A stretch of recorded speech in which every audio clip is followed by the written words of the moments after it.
গেল কয়েকদিনে প্রতি ডজন ডিমের দাম বেড়ে ১৫০-তে ঠেকেছে। বাজারে ভারতীয় পেঁয়াজ এলেও আগের সেই বাড়তি দামই বিক্রি হচ্ছে। মাছ, মাংস, পেঁয়াজ, রসুন, আদা সহ নিত্যপণ্যের দামে স্বস্তি মিলছে না কিছুতেই। কারওয়ান বাজার ঘুরে ইয়াসিনের ক্যামেরায় আরও জানাচ্ছেন আলাউদ্দিন আল আজাদ।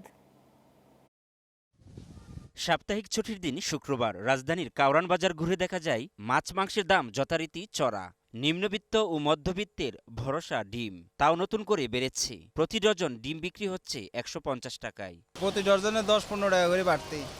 পাইকারি বাজারে মাল নাই, আমরা জিজ্ঞেস করলে মাল শর্ট, আমদামি কম। বাগদা চিংড়ি নিচ্ছে ৮৫০ টাকা করে, আর কাসকি মাছ ছোটটা ৬০০ টাকা করে চাচ্ছে, ৫০০ টাকা করে হাফ কেজি নিছি। মাছ কিনতে আইছিলাম, এখন দেখতেছি আমার যে বাজেটের বাইরে চলে যাচ্ছে, কিনা সম্ভব না। ব্রয়লার মুরগির দামে ততটা হেরফের না হলেও সোনালী জাতের মুরগির দাম বেড়েছে। ব্রয়লার প্রতি কেজি মুরগি বিক্রি হচ্ছে ২২০ থেকে ২৩০ টাকায়। আগের থেকে মুরগির দাম এখন একটু বাড়তি। গত সপ্তাহে যে দাম ছিল এখন এই দাম আছে।